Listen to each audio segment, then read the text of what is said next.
সেখানে এক জঙ্গলের মধ্যে তাকে ছেড়ে চলে আসা হয়। গোপন বন্দিশালায় তাকে আটক রাখা হয়। একই কায়দায়, একই প্রক্রিয়ায়, একই প্যাটার্নে তাকে এতগুলো বছর আটক রাখা হয়েছিল। ডিসঅ্যাপিয়ারেন্স, যেটা গত সরকারের আমলে সিস্টেম্যাটিক ওয়েতে করা হয়েছে, এনফোর্সড ডিসঅ্যাপিয়ারেন্স বা গুমের শিকার হয়েছিলেন। তিনি ৩রা এপ্রিল ২০১৯ সালে ঢাকা থেকে তাকে গুম করা হয়েছে। ৯ এপ্রিল ২০১৯ সালে ঢাকা থেকে তাকে গ্রেপ্তার করে গুম করা হয় এবং ৫ বছর ৩ মাস ২৭ দিন তাকে গোপন কারাগারে, যেটা আপনারা বহুল আলোচিত জানেন যে কিভাবে গোপন বন্দিশালায় তাকে আটক রাখা হয়, সেই জায়গায় তাকে আটক রাখা হয়েছিল। আয়নাঘরের যে সমস্ত স্টোরি আপনারা ইতিমধ্যে শুনেছেন, বিভিন্ন ভিকটিমের বর্ণনা থেকে, মিডিয়ার যে রিপোর্ট হয়েছে সেগুলোর থেকে, গুম কমিশনের বক্তব্য থেকে, ঠিক একই কায়দায়, একই প্রক্রিয়ায়, একই প্যাটার্নে তাকে এতগুলো বছর আটক রাখা হয়েছিল। বিপ্লবের পরে দেশ স্বাধীন হবার, দ্বিতীয়বার স্বাধীন হবার পরে, অর্থাৎ ৭ই আগস্ট ২০২৪ সালে তাকে ঢাকা থেকে লম্বা একটা জার্নি করে, মানে ধারণা করা হয় যে ঢাকা থেকেই তাকে নিয়ে যাওয়া হয়।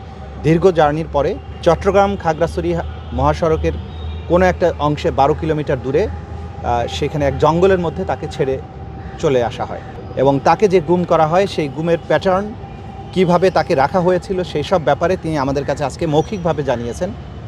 এবং এই জানানোর মধ্য দিয়ে আমরা ওনার এই বক্তব্য থেকে নিশ্চিত হয়েছি যে এনফোর্সড ডিসঅ্যাপিয়ারেন্স, যেটা গত সরকারের আমলে সিস্টেম্যাটিক ওয়েতে করা হয়েছে, সেগুলো শিকার তিনি হয়েছিলেন এবং সে কারণে তিনি একইভাবে এই বক্তব্যগুলো গুম কমিশনের কাছেও দিয়েছেন। আজকে আমাদের কাছে আন্তর্জাতিক অপরাধ ট্রাইব্যুনালে, যেহেতু এটা আন্তর্জাতিক আইনের অধীনে একটা অপরাধ, সেই অপরাধের বিচার চাইতে তিনি আমাদের কাছে এসেছিলেন। আজকে উনাকে যে গামছা দিয়ে তার চোখ এবং হাত বাঁধা হয়েছিল সেটাও তিনি সাথে করে নিয়ে এসেছেন।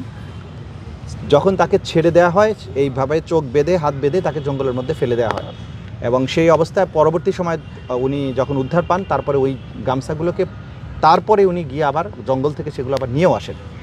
তো এই সব কিছু মিলে তার অভিযোগটাকে আমরা আমলে গ্রহণ করছি। আমরা এগুলোকে তদন্ত করব এবং করে অন্যদের ব্যাপারে যেভাবে আমরা তদন্ত করি এবং বিচারের জন্য উপযুক্ত করে আদালতের সামনে উপস্থাপন করা হবে, সেই কাজটা আমরা ওনার ক্ষেত্রে করব।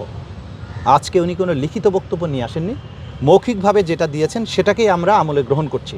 উনি কয়েকদিনের মধ্যে আবার তার যে বক্তব্যগুলো আছে গুছিয়ে আবার লিখে আমাকে আরও বিস্তারিত তথ্য দেবেন। আপনারা জানেন যে আমাদের কাছে লিখিত অভিযোগ না করলেও আমরা আমলে গ্রহণ করতে পারি, আমাদের আইনে সেই সুযোগ আছে।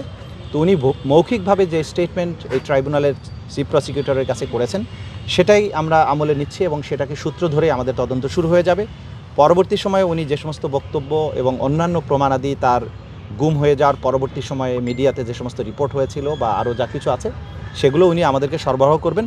তবে আমরা আজকের থেকেই তার অভিযোগটা আমলে গ্রহণ করে ফেললাম, আর বাকি যে বিষয়টা ওনার উপরে কি হয়েছিল যতদূর সম্ভব উনি আপনাদেরকে জানানোর চেষ্টা করবেন। এটা কি ওই অন্যান্য গুমের সাথে ট্যাগ হয়ে চলবে, না এটা আলাদাভাবে মামলা হিসেবে ট্যাগ হবে, অন্তর্ভুক্ত হবে? দেখুন, আমাদের কাছে ক্রাইমস অ্যাগেনস্ট হিউম্যানিটির মামলা সবগুলো কিন্তু একই। এখন এইখানে নির্ভর করবে যে উনি যাদের বিরুদ্ধে অভিযোগ করছেন তাদের প্রত্যেকের ব্যক্তির বিরুদ্ধে, অধিকাংশের বিরুদ্ধে ইতিমধ্যে মামলা কিন্তু আমরা চলমান রেখেছি। এর সাথে যদি অতিরিক্ত কোনো ব্যক্তির সন্ধান পাওয়া যায় সেটাও আমরা তদন্ত করে দেখব। কিন্তু গুমের ব্যাপারে ওভারঅল বাংলাদেশে যতগুলো গুম হয়েছে সবগুলোর ব্যাপারে আমরা মূলত একটা সূত্র ধরেই চালু করব।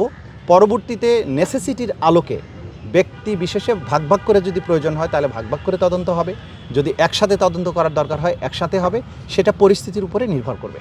ওকে, আমরা আপনার সাথে কথা বলি।